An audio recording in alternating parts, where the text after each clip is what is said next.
Learning Sukkah Perek Vav Halacha Beis. Cholim Mishamsheim Ptur Min HaSukkah. Those who are sick and those who have to tend to them are not obligated in Sukkah. We'll see the Pirush.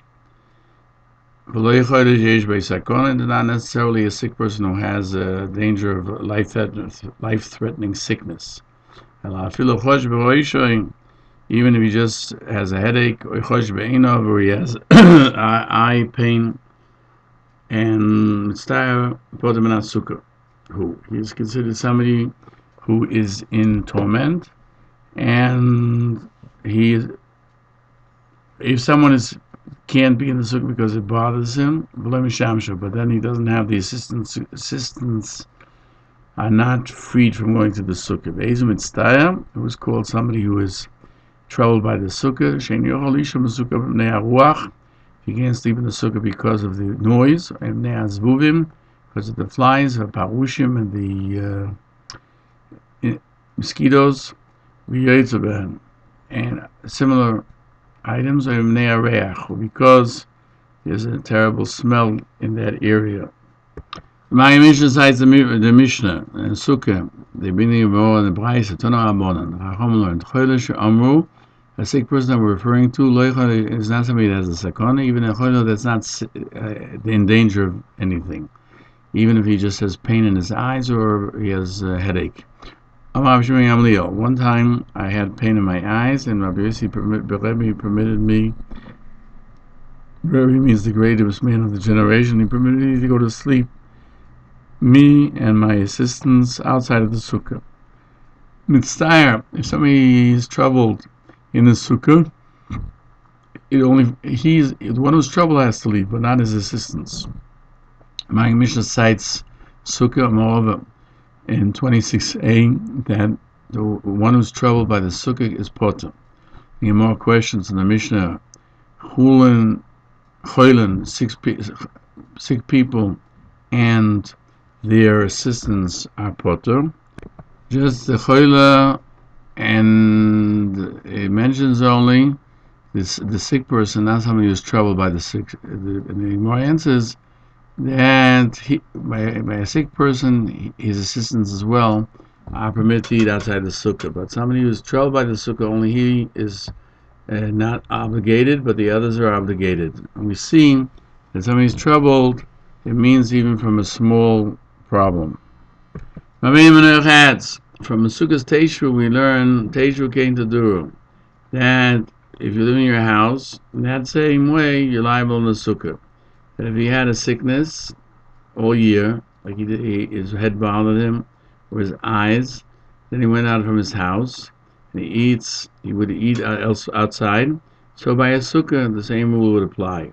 When Mitzvah, somebody who is troubled, is not liable for the same reason. Therefore, we don't find mitzvah that's potter from other mitzvahs. And since a sick person that has no sakona, or somebody is troubled, we do not force him to eat in the house if he wants to eat outside. Therefore, on sukkahs, you don't force a sick person to eat in the sukkah.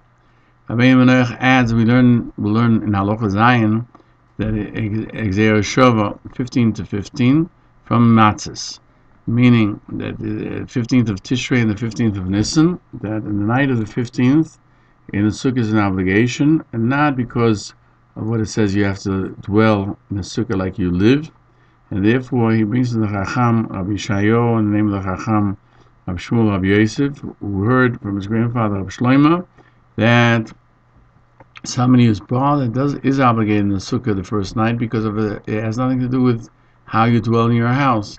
It's an obligation without boundary.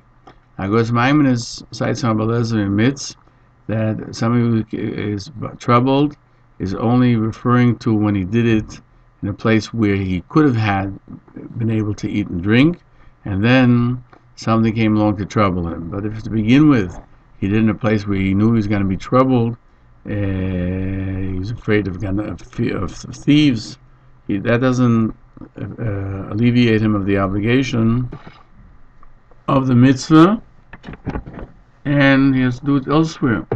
Even if he ate and drank, he slept, then he wasn't Yoitzer, because it has to be a place that he's happy with. And that's not called a house.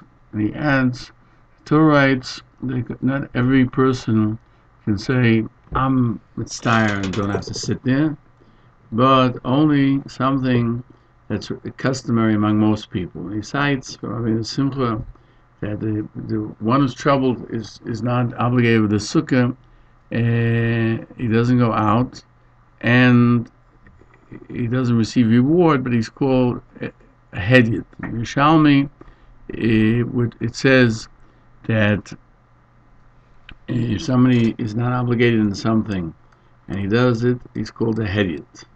Shulchan Aruch codifies the halacha that sick people and their assistants are part of a sukkah, not only one that has a danger, but even if he just has a headache or his eyes pain him.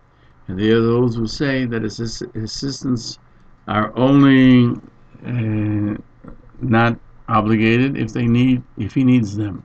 Mishnah Berurah is lenient with the sick person that has a sakana, even if the assistants are not needed at that moment, because they might be needed at any moment. Shulchan Aruch continues in 640 that if somebody is troubled by a sukkah, and he is the only one that is not obligated to be there. The Ramah cites the Kolboy, the first night, even if you're troubled, you have to eat a kazayis in the sukkah. The Mechaber explains what does it mean you're troubled. If you can't sleep there because of the wind, because of the flies and the mosquitoes, anything else that troubles you, or because of the smell. Biur Halacha adds, this would be the case because if it's cold in places where it's cold. The Mechaber specifies only that the trouble he was troubled, it came about after he made the sukkah, but he shouldn't make a sukkah to begin with in a place where he knows he's going to have trouble. And more says the halacha, if he did it to begin with in a place that he cannot eat or drink, or he can't do one of them in the sukkah because he's fearful of thieves or robbers or anything else, then he doesn't fulfill his obligation even when he's by day, when he's not concerned, because it's not called like a house where he does everything he wants to do. And at the end of Sif 4, the Ramah says that somebody who's troubled by the sukkah is not obligated, only if he will be saved from his troubles by going out. But if not, then he has to be in the sukkah even though he's troubled.